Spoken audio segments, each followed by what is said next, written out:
Beg your pardon? Meredith, who is this coarse person with the foreign accent?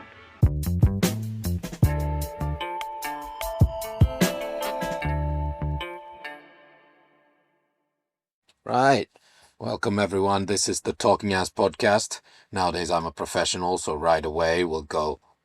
This is a human interest, humor, and biblical podcast. Press the follow buttons, subscribe, all the internet buttons, share with a friend, neighbor, relative, lover. Sylvia, you're gaming at work. You want to tell the people what's this game? How can we be lovers if we can't be friends? That's excellent. Is that the name of the game? No, Age of Empires, circa 1995, 9, something like that. Okay. So, a game from the 90s. Oh, yeah. I can respect that. It looks like Command and Conquer. We're trusting the artificial intelligence to remove the humming of your computer, which also sounds like it's from the 90s. It probably is from the 90s. Before we have some fun things to go through today and some less fun things, can I start with some less fun?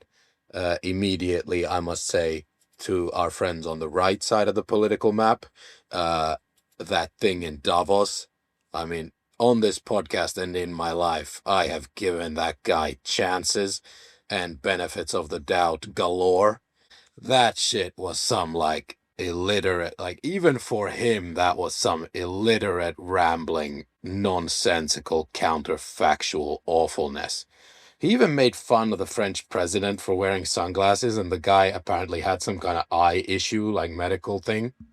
Did you see that? Do I look like I've seen that? Fair enough. You've been hard at work. Oh, yeah. We have so many guests in the bank now and coming up that your admin duties have taken a serious turn here. I'm swamped, to be honest. Swamped. So that we sufficiently piss everyone off here, to our friends on the left side of the political map, you know what I'm about to say. This whole Iran thing, for shame. Really not making you fellas look good. This is, the greatest opportunity for some actual concern for humanity and the people under brutal dictatorship, and all you people who were so, don't prove people like me right, who said that your Palestine activism was just a fashion statement, that you don't really care, because you're proving it, and it's not looking good. Anyway, also I'd like to say, yeah, we are available on all these platforms that I haven't mentioned, including that creepy spy robot in your house. We have some people listening on YouTube this month more than usual, so I don't know why. Maybe it's because you don't like the other services and that one allows you to be on a browser or whatever it is. But yeah, you're all friends. Happy for you to have that static video churning on your smart TV while you listen to our sultry voices. But also, yeah, the creepy Alexa robot in your house. That thing worked quite nicely, didn't it? Well, that was very clear and very surprising. Yeah. So Alexa will play us for you if you ask her. Alexa, play the Talking Ass podcast. And it's Amazon Music, whatever it's called, on your phone. Also, had some great guests here. We have a few episodes of feedback to go through. I'd like to give feedback to our most recent guest, Stephen, who talked about the Vietnam War, and I'd like to congratulate him for including my favorite sentence to be spoken yet on the show in about 80 episodes, which it was, I hail from the town of Orlando, home of the mouse. Yeah, home of the mouse. I liked the fact that he related space, what is it called? Space Force to real NASA experiences of Windows 98. Oh, yeah. In the show, the scene in the show. Yeah. Steven's a great guy. I loved it. If you're all not war nerds, history nerds, some kind of gun perverts like me, then fine, because upcoming are some fun episodes that have nothing to do with those topics. So stay tuned. Also, we got a comment for an old episode. I'd like to welcome a new listener who found us through our, here's a blast from the past. So, are you ready? Sphincter of Odai. Remember that? Some of our medical weird. We got to get more medical weirdness on the... Suffering. Yeah. So we got to get more medical weirdness on the show. She is called Noreen Saltarelli. So Noreen, welcome. Hopefully you're listening to other stuff too. And she said, I was surprised to find a podcast on SOD, which is not System of a Down, that band. It's Sphincter of Oddeye. It could be a Dysfunction. System of a Down. Yeah. Well, wake up. Wake up! Sphincter of Oddeye in the makeup! No. What? But I value that. The sphincterity of my city. Wake up! No more. Yeah. No, that's System of a Down. This is Sphincter of Oddeye dysfunction. Anyway, here she goes. I was very surprised to find a podcast on SOD. As I was recently diagnosed with this, I'm interested in finding out as much as I can about this extremely painful condition. Thank you. Please update with any new info or advice. Well, Noreen, as much as I sympathize with that and I love the comment, thank you very much. I'm not actually the Center for Disease Control, so I'm unlikely to receive the new information before them. But because you're not an unhelpful ass, you will pass on the message to the person you spoke to. Oh, yeah. Maybe they can connect our guest and Noreen. All right. And then on YouTube, our some of our weird perverted listeners who like to do this on YouTube, we had a comment there on the NFL episode. This is from Mr. B. Mr. B, love the picture. He's got a real manly mustache going on in his profile picture. Really enjoyed this episode. Great energy and interesting insights. Keep up the awesome work. And applause emoji, clapping emoji. So, nice. Thank you for that, Mr. B. And I'd like to apologize for our guest from the burlesque episode. Guest from the burlesque. Puppin, that I did have a burlesque name, my stage name. Oh. It's the same as the name of my Argentinian carrier. What was it? Fighting pigeon. Do you remember what would it be? I don't know. Diego Garcia. Oh yeah, of course. Speaking of which, because we are island perverts and we cover a lot of different islands, the Chagos Island deal, the UK is giving away the Chagos Islands, where Diego Garcia is, to Mauritius, which is interesting in many ways. Number one, because the Chinese are building islands in the ocean. The British are giving them away, not even for free. They are paying the Mauritians to take them. It's crazy.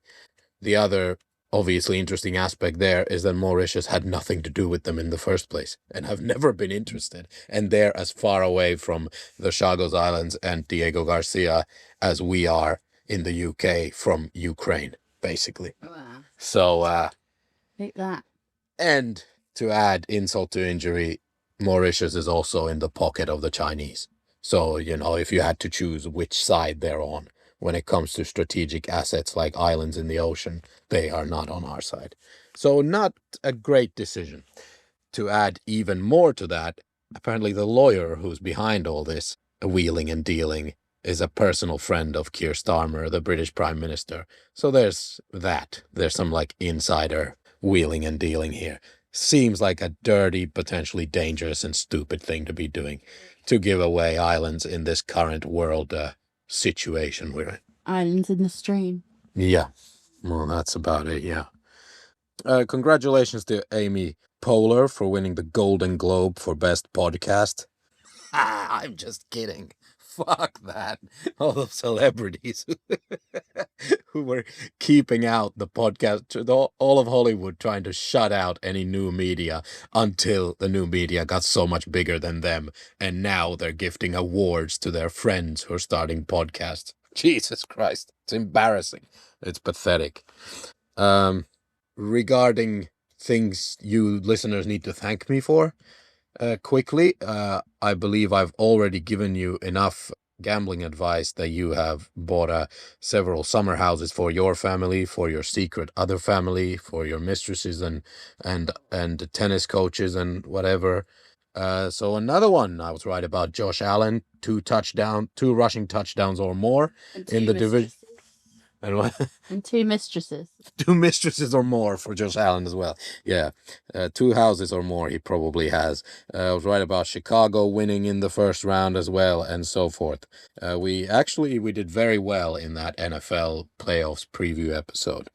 Now, I also, something that's been on my mind a lot, and I know it's been on a lot of people's minds, is that I just recently heard someone on the internet call someone a pussy, for being a coward.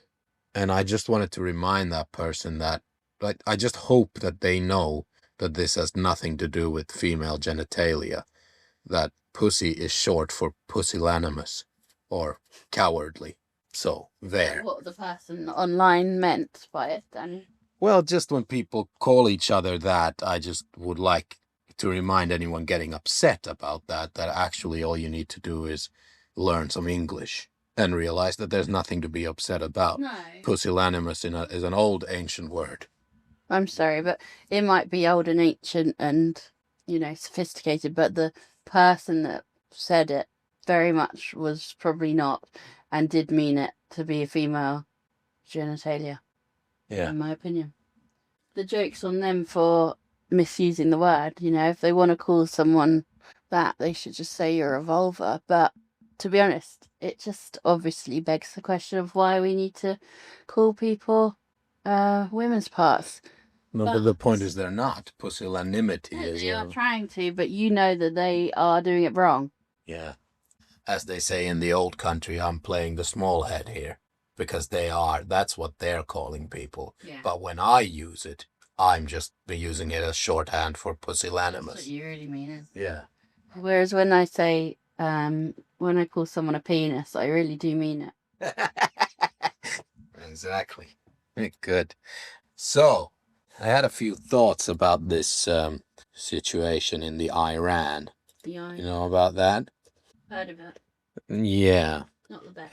And far be it from me, we have an intelligent audience, far be it from me to lecture anyone or anything. But I don't know, I had a few, when I was in my prime, 3 whiskeys in, and with something consequential to say, I wrote down a few thoughts. Mm-hmm. And I've already mentioned what I'm disappointed in with my brethren and sistren on the political left about this. But what I want to remind people of is that this is like an ancient civilization. And this recent few decades that they've been under the Islamic Republic, the Ayatollah rule, pretty much in every decade, several times, there have been uprisings and they have tried. And the majority of the people, by all accounts, have never agreed with any of this. And like now there's actually protests have happened even in religious cities where clerics kind of had a foothold of power even before the revolution, that have always been religious Shiite cities. And even there, like now, the Iranians are running out of water. Their money is meaningless, hyperinflation, like there's thousands and thousands of people that have been murdered now by the regime. And the silence does piss me off, kind of. It's More than kind of. Well, more than kind of, like, especially after having watched 2 years of people who know very little about the conflict, having extremely hateful opinions about what was going on in Gaza and so forth. And ignorance. And now, nobody gives a shit. Like, Iran is often misunderstood. I'm not here to say that I know them very well, or that I think that they're part of us, like that they're basically just Parisians in disguise. No, they're far away and they have their own ancient culture. My point is just, I think they are way more with us than the people of Iran are way more with us than they are with them. And by them, I mean the current regime. And like, it's not even an Islamic country, like it's the Persian Empire over there. Even if in the last decades, obviously they've tried to erase all this like pre-Islamic history of Iran. It's still a huge part of their national identity and their sense of history and who they are. And none of this stuff that you can apply to certain other states in the Middle East, like colonial powers just drew lines in the sand lines on a map with a ruler and gave states to like some Bedouin tribe that had bribed them. That's not true. Iran is a whole different story, and they're not Arabs, by the way. Iran is one of the world's oldest continuous civilizations and among the earliest examples of a nation state, for example. So while it's ethnically and culturally very diverse, it's not really like the Balkans or the former Yugoslavia or anything even like Iraq, where nationhood is like artificial and imposed by foreign powers, or has been often. Obviously, I mean, they had colonialism too there, but mostly it was Russia and the Soviet Union. And that's why the other thing is like we always, even me on this show, I like lump this place in with the so-called axis of people who are our adversaries, like Western adversaries, Iran, North Korea, Russia, China. But that doesn't mean that they're friends with any of those.